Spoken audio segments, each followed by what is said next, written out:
بسم اللہ الرحمن الرحیم۔ السلام علیکم ناظرین، آپ دیکھ رہے ہیں ولاگ ود راشد۔ حکومت تو بن گئی، کابینہ بھی بن گئی، صدر بھی منتخب ہو گیا، وزیر اعظم بھی بن گیا، لیکن ایسے لگتا ہے کہ مسلم لیگ نون نے وہ ایک مشہور محاورہ ہے کہ اڑتا ہوا تیر لے لیا ہے،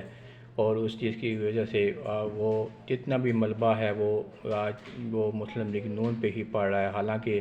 ایم کیو ایم اور پاکستان پیپل پارٹی ان کی اتحادی جماعتیں ہیں، لیکن پی ڈی ایم ون کی طرح پی ڈی ایم ٹو میں بھی سارا جو اس ٹائم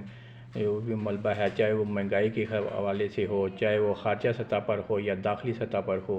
سارا جو ملبہ ہے وہ مسلم لیگ نون پہ ہی پڑ رہا ہے۔ پی ڈی ایم میں جو 15 ماہ کی حکومت تھی اس میں بھی یہی صورتحال تھی۔ اس میں حالانکہ جو پیپل پارٹی تھی وہ کابینہ میں شامل تھی، لیکن پھر بھی سارا جو ملبہ ہے وہ سارے جو مہنگائی کے حوالے سے، ڈالر بڑھنے کے حوالے سے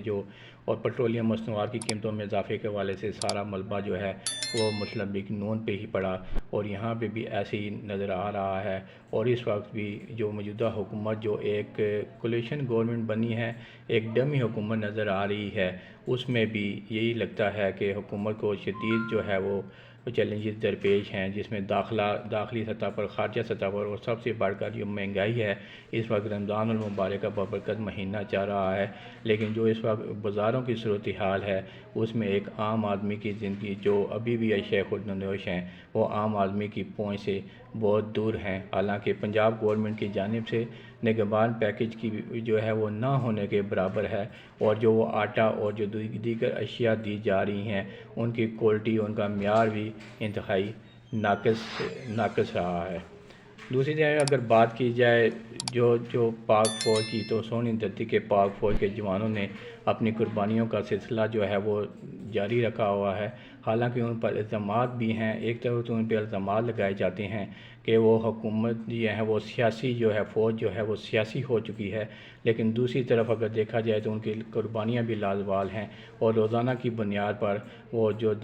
چاہے سرحدوں پر ہوں یا داخلی سطح پر ہوں، ان کی قربانیاں وہ جاری ہیں۔ اور یہی ہوا گزشتہ روز وزیرستان میں، جب ایک خودکش حملے میں 2 افیسر سمیت 5 جوانوں نے جام شہادت کا نوش کیا اور اس دھرتی پہ قربان ہو گئے جب لوگ جو وہاں پہ ایک چوکی پر حملہ ہوا دہشت گردوں کی جانب سے، جس کو ناکام بنا دیا گیا، لیکن بعد میں وہاں پہ خودکش حملہ ہوا جس میں 5 جوان شہید ہوئے۔ انکاؤنٹر میں جب کہ لیفٹیننٹ کرنل سید کاشف علی اور کیپٹن محمد احمد بدر نے انکاؤنٹر کیا، اور اس میں تلاشی اور سرچ آپریشن میں تمام جو ہے دہشت گردوں کو وہ جہنم واصل کیا، لیکن جو ان شدید فائرنگ کے تبادلے میں لیفٹیننٹ کرنل سید کاشف علی اور کیپٹن محمد احمد بدر بھی جام شہادت نوش کر گئے۔ اس طرح کی لازوال داستان جو قربانیاں ہیں وہ پاک فوج کی جانب سے جاری ہیں، اور وہ اسی قربانیوں سے انہوں نے ملک میں امن و امان قائم رکھنے کے لیے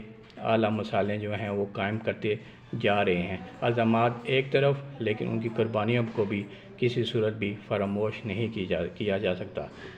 دوسری جانب اگر پاکستان تحریک انصاف کی بات کی جائے تو پاکستان تحریک انصاف کے اندر بھی شدید اختلافات سامنے آ گئے ہیں، اور ان کی جو پارٹی سنی دہات کونسل میں ضم ہوئی تھی ان کے آپس میں بھی شدید اختلافات شروع ہو گئے ہیں، اور سنی دہات کونسل کے جو سربراہ حامد رضا، انہوں نے بھی اپنے تحفظات کا اظہار جو ہے وہ کر دیا ہے، اور انہوں نے یہاں تک کہہ دیا ہے کہ میری زبان کو بند رکھا جائے، اگر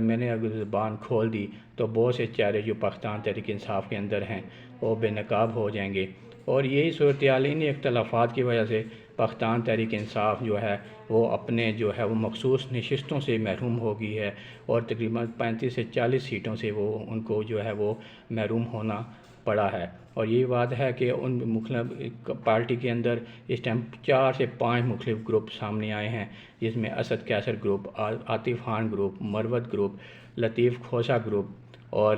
بیرسٹر گور گروپ، اور عمر ایوب گروپ، یہ سارے گروپ جو ہیں وہ سامنے آئے ہیں، اور یہ اپنے طور پر ملاقاتیں کر کے اپنے طور پر جا کے اڈیالہ جیل میں قیدی نمبر 804 اپنے بانی سے ملاقاتیں کر کے ان کو اپنے طور پر بریف کرتے ہیں، اور قیدی نمبر 804 جو ہیں بانی ہیں، جو عمران خان ہیں، انہوں نے وہ بھی سب کو خوش کرنے کے لیے جو بھی گروپ ان کے پاس جاتا ہے بات کرنے کے لیے وہ سب کو خوش کر دیتے ہیں اور یہی کہتے ہیں کہ جی ہاں جیسے آپ کہیں گے ویسے ہی کرتے ہیں۔ انہی معاملات کی وجہ سے پارٹی کے اندر شدید اختلافات شروع ہو گئے ہیں اور شیخ مروت نے یہاں تک تو کہہ دیا ہے کہ ہمیں سندھی اتحاد کونسل کے ساتھ اتحاد کرنا ہی نہیں چاہیے تھا۔ ہمیں ایک ایسی پارٹی جس کا سربراہ حامد رضا خود آزاد امیدوار کی سیٹ پہ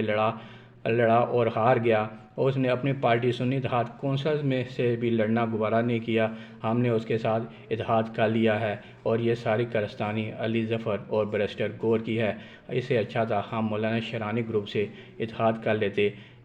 لیتے، ان کی کچھ سیٹیں بھی تھیں جس کی وجہ سے ہمیں مخصوص نشستیں مل جاتی، کیونکہ قانون یہ کہتا ہے کہ مخصوص نشستیں انہیں ملتی ہیں جن کی اپنی کچھ سیٹیں ہوتی ہیں، اور سنی اتحاد کونسل کی تو اپنی ایک بھی سیٹ نہیں تھی، تو ان کو مخصوص نشستیں کیسے دی جا سکتی ہیں؟ اور یہی وجہ ہے کہ بانی P T I Imran Khan نے بھی یہ کہا تھا کہ میں نے تو وحدت مسلمین کے ساتھ اتحاد کرنے کا کہا تھا، لیکن یہ سنی اتحاد کونسل کے ساتھ اتحاد کیسے ہو گیا؟ یہ وہ اختلافات ہیں، یہ وہ باتیں ہیں جس نے جو ہے وہ ایک مضبوط پارٹی پر پاکستان تحریک انصاف، جس نے عوام کے اندر، جس نے نوجوانوں کے اندر ایک اپنا مقام بنا لیا تھا، اس میں جو ہے وہ شدید اختلافات سامنے آ گئے ہیں، اور یہ اختلافات جو اس کے مضبوط جو ہیں امیدوار ہیں نوجوانوں کے لیے، ان